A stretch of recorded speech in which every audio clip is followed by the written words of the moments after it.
Alright, Farthest Frontier, it is finally out after the long-awaited release date, and I know you all have the same questions I do. How's the gameplay, and is it worth it to buy the game right now in its current state for the asking price, or should I hold off for another couple months until they patch it up a little more? Well, hopefully I can help you all come to a decision in this honest review.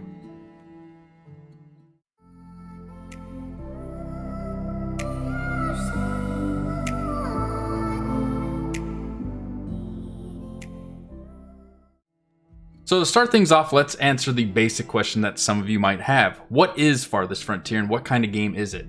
Farthest Frontier is going to be your basic survival city builder. And what that is essentially when you start this game, you're going to be given a certain number of settlers, and from there you have to gather resources, wood, stone, iron, cloth, food, and build up your city. Now you're going to be presented with a series of challenges along the way, such as weather, deaths within your settlement, sickness, plague, and most of all in this game that they've introduced, which is incredibly awesome, raids from raiders. Now the great thing about Farthest Frontier is when you get to the starting screen and you go to Start Settlement or New Settlement, this for me is where this game is already surpassing the likes of Anno or Banished. You're presented with 3 different difficulties before you start your game, and those are going to be Pioneer, Trailblazer, and Vanquisher. Now depending on which difficulty you choose, it's safe to say this is going to be easy, medium, and hard.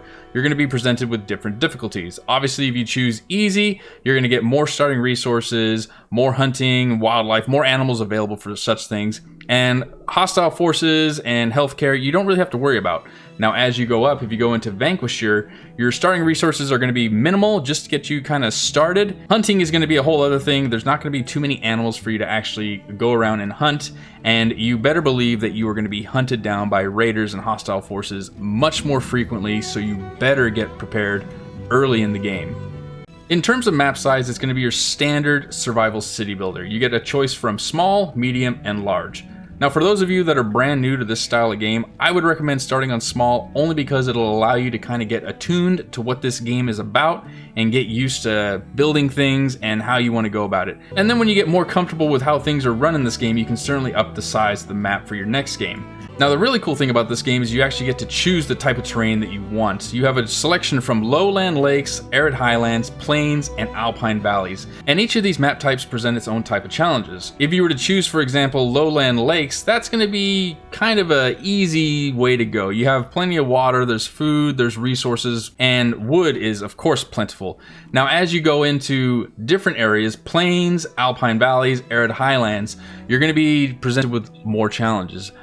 Certain resources might be a little scarce, food might be a little scarce, water supply. So again, for newcomers, I would recommend lowland lakes just to start off, but if you want a little bit more of a challenge, please feel free to go arid highlands or plains, as they are both very difficult. But a key feature that should be noted that I felt was very clever on the side of the developers, say you didn't want to go easy, medium, or hard, you wanted a completely customizable game, or maybe you wanted a little bit of easy mixed with hard. Maybe you wanted starting resources to be super high and hostile forces to be very high, and then a nice medium for hunting and wildlife. You can actually go down to advanced settings here, and when you get into this map, as you can see, you can completely customize what you want in terms of resources, whether it be wildlife, extra resources, raiders. You can choose Pioneer for resources, which give you plentiful amounts of stuff, or Vanquisher. You can completely customize how you want things to start in this game, which is nothing like I've seen in any of the other city survival builders that I played in the past. So this was a very awesome and clever add-on that they did with this game. So as I said earlier, when you actually begin a game, you are presented with a certain number of settlers who are ready to get to work and start your brand new city. Now the very first task that you're going to be presented with is actually to place your city center down. You shouldn't necessarily rush this part because you need to place it in an area that is relatively close to water, as well as every other resource that you're going to need to start harvesting. So a nice happy medium is where you want to start. And once you have your city center built, you start sending out your settlers to start harvesting all the resources that are going to be necessary to increase the size of your city. And from there, the sky's the limit. There is absolutely no restriction as to how large you can build your city in this game. There's no cap. Now really quick, I just need to get in and say that I'd absolutely love just how in-depth the game gets when it comes to resources, trading. Here's just a few pictures from the game, and you can really see just how in depth it gets in terms of collecting raw materials, food, produce, minerals. There's a plethora of items and resources that you can actually gather in this game, and each individual item and resource that you get has its own traits, and with that you can build certain items that you might need. Whether it be clothing, armor, weaponry, medicine, you name it, every single resource that you gather in this game has a purpose.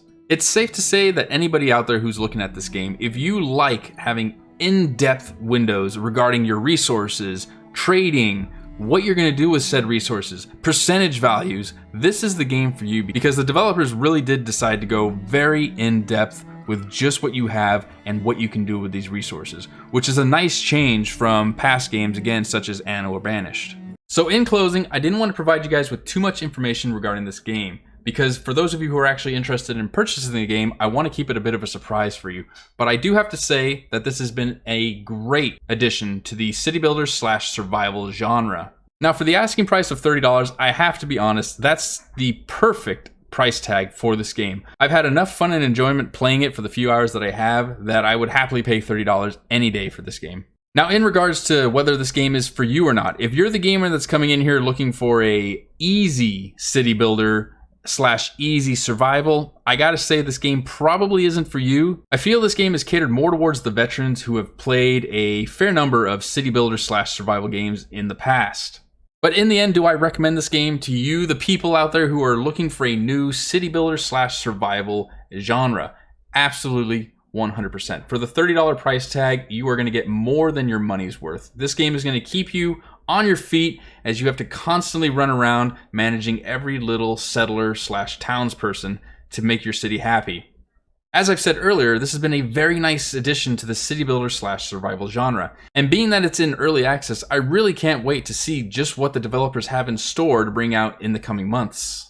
So in the end, I really hope you guys found this review helpful and it helps you come to a decision as to whether or not you want to purchase this game. If you guys did purchase the game, please comment down below. Let me know what you thought of it and what you'd like to see in the future. If you guys liked the video, please consider giving it a thumbs up. It really helps me out, helps the channel out.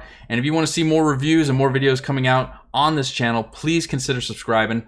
I'm going to get back to playing some more Farthest Frontier and increasing the size of my city. Until the next video, I hope you guys all have an incredible day. Take it easy, okay?